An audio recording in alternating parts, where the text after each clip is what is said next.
Depuis le début de l'année, l'or bat tous les records. Il a même atteint 2400 $ l'once. En fait, il est à des plus hauts historiques et son envolée commence à susciter des appétits, que ce soit auprès des investisseurs professionnels ou même de monsieur et madame tout le monde. Moi, par exemple, j'avais un ami, Aubin, qui a été hyper excité par l'or. Aubin Salor, il était prêt à partir à la recherche d'or avec son petit ami. Enfin, avec sa femme et son petit ami. Enfin, avec sa femme et son petit ami pour aller chercher de l'or. Il est hétérosexuel, hein, mais il voulait aller donc chercher de l'or avec sa femme et son petit ami. Eh ben, j'ai arrêté Aubin in extremis et je lui ai dit, eh bien, que j'allais enquêter parce que je savais pas si ça allait durer. Donc, je voulais enquêter pour connaître les fondamentaux qui font que l'or est en train d'augmenter, voir comment Aubin pourrait acheter de l'or si jamais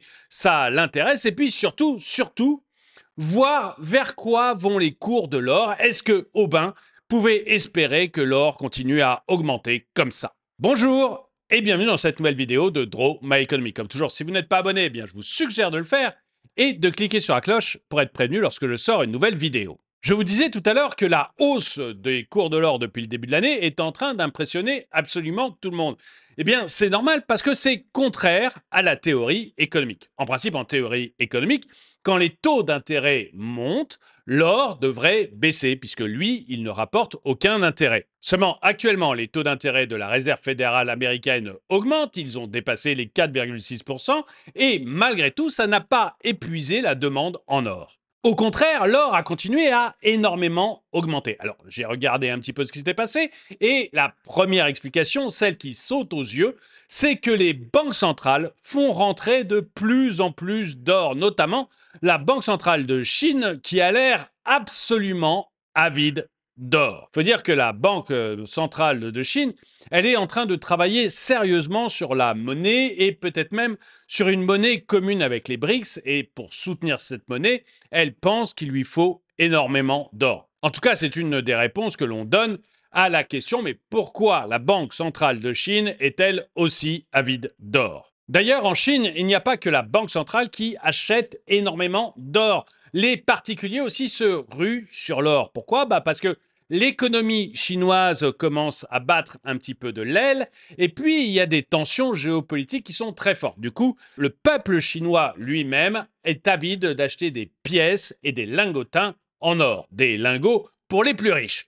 Vous avez également d'autres pays qui commencent à beaucoup acheter d'or.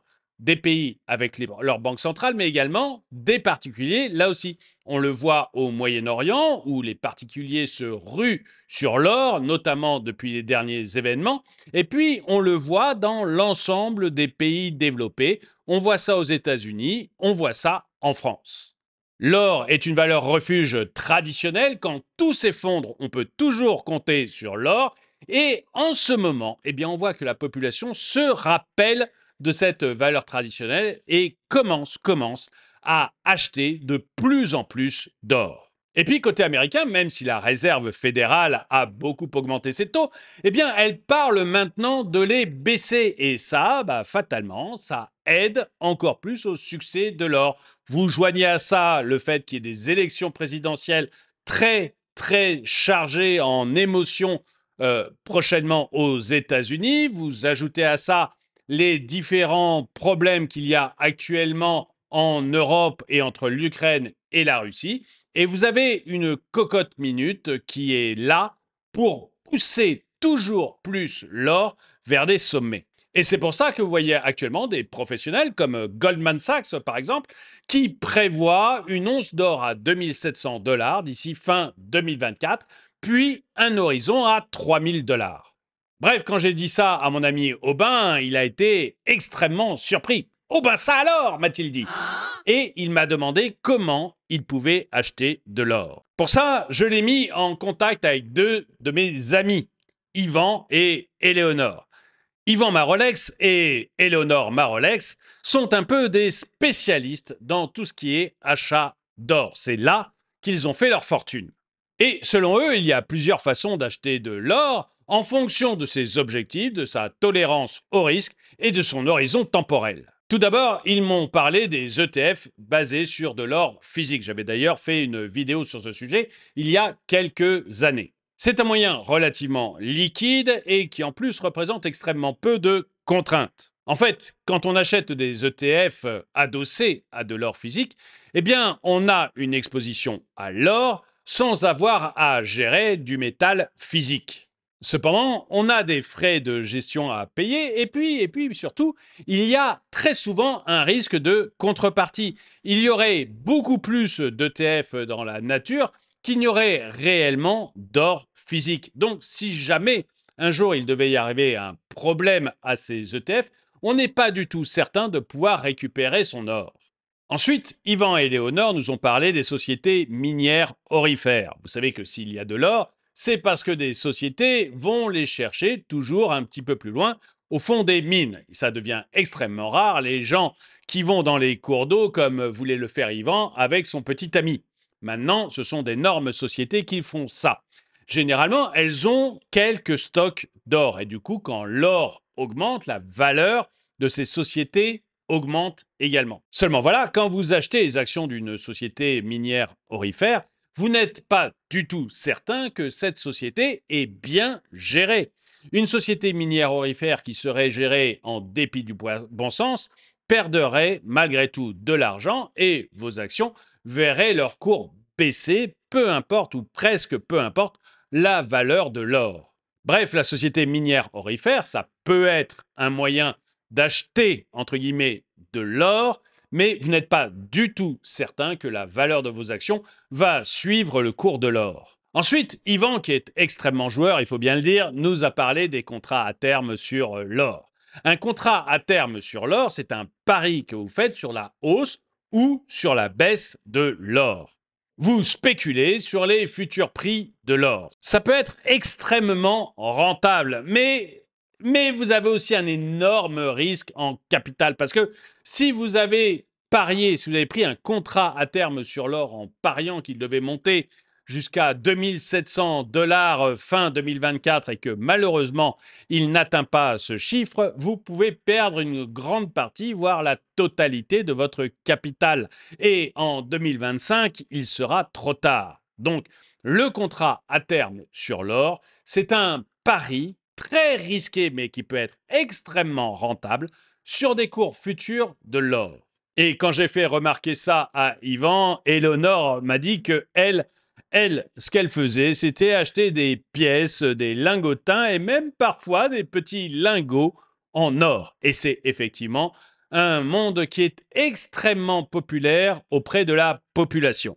Lorsque vous achetez des pièces en or ou des lingotins, et pour les plus riches, mais c'est extrêmement cher, des lingots d'or, eh bien, vous avez de l'or physique. Là, vous êtes sûr de détenir de l'or. Par contre, le risque que vous avez, eh bien, c'est un risque de vol. Et du coup, eh bien, vous devez trouver le moyen de bien protéger votre or. Et c'est d'ailleurs un des gros avantages du sponsor de cette vidéo, Gold Avenue. Parce qu'avec Gold Avenue, vous avez votre or qui est stocké, sécurisé et assuré gratuitement jusqu'à 10 000 € de valeur stockée. Gold Avenue propose aux Français une opportunité d'investir sereinement dans l'or et dans d'autres métaux précieux via une plateforme unique et accessible à tous. Il y a aussi une autre fonctionnalité que je trouve très bien, c'est le plan d'auto-épargne de Gold Avenue. Gold Avenue vous fournit avec ce plan d'auto-épargne une bonne solution contre l'inflation en vous faisant investir automatiquement et de manière régulière dans de l'or et de l'argent. Vous gardez un contrôle total de votre investissement et vous bénéficiez d'une moyennisation du coût. Vous lissez le prix d'achat moyen. Les produits de Gold Avenue viennent des plus grandes raffineries et maisons de monnaie, notamment les produits PMP du MKS-PMP Group, qui est le leader de l'industrie des métaux précieux. Avec l'intérêt croissant des Français pour les métaux précieux, Gold Avenue se positionne comme un partenaire idéal pour diversifier et sécuriser leur patrimoine. Que ce soit pour un investissement long terme, pour une protection contre l'inflation ou simplement pour posséder un actif tangible, Gold Avenue répond aux besoins de l'investisseur moderne en proposant une solution de fintech unique. Je vous propose de découvrir dès aujourd'hui les avantages de l'investissement dans l'or avec Gold Avenue en cliquant dans le lien qui est dans la description de cette vidéo et de prendre position sur un marché qui est en pleine croissance. Et ça, c'est ce qu'on va voir maintenant. Parce que Aubin m'a dit, bon, tes amis, ils roulent sur l'or, d'accord, mais pour aller où? Je vous l'ai dit, la plupart des grandes banques et des observateurs du marché pensent aujourd'hui que l'or va continuer à augmenter dans les mois et peut-être même dans les années qui viennent. L'une des premières raisons, c'est l'évolution de la politique monétaire américaine. La Fed nous a dit qu'elle baisserait ses taux. Et d'un autre côté, vous avez un gouvernement américain, que ce soit celui de Biden ou celui de Trump, qui est extrêmement dépensier.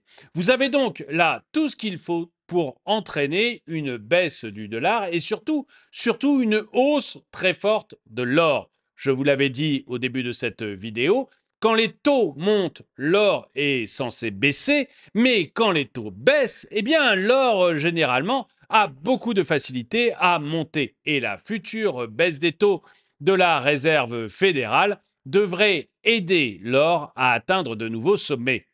La deuxième raison, c'est l'inflation. On a des données qui nous montrent que l'inflation continue à augmenter dans de nombreuses parties du monde et qu'elle baisse très lentement dans d'autres parties du monde. Or, pour se défendre contre l'inflation, les peuples et les États ont pris l'habitude d'aller vers l'or. Vous aurez donc probablement d'autres achats massifs d'or tant que l'inflation dure partout sur la planète.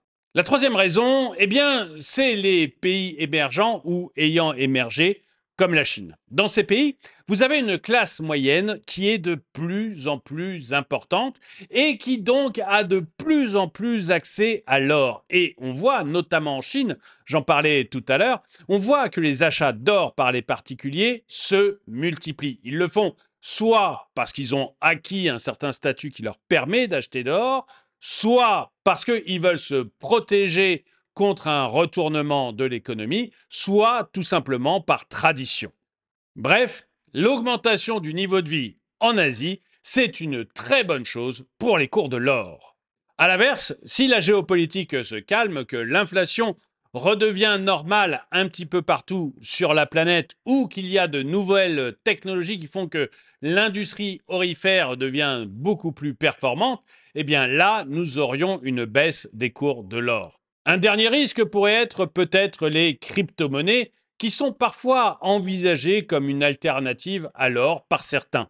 Pour ceux qui sont abonnés à cette chaîne, vous savez que ça n'a jamais été mon cas. Et d'ailleurs, de plus en plus souvent, on voit que les crypto-monnaies sont plus utilisées comme un complément, une diversification de portefeuille, que comme un remplacement de l'or. En fait, les prix de l'or sont liés à un grand nombre de facteurs et d'incertitudes.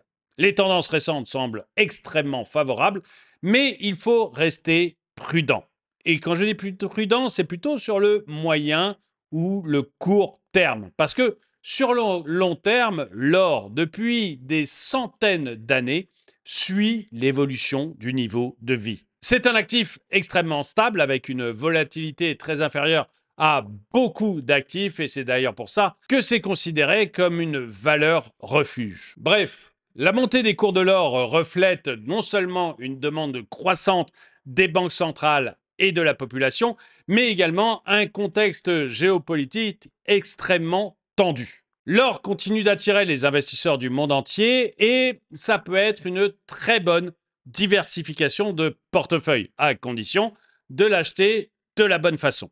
Et avant de vous donner le dicton du jour, eh bien, j'aimerais remercier une nouvelle fois le sponsor de cette vidéo, Gold Avenue.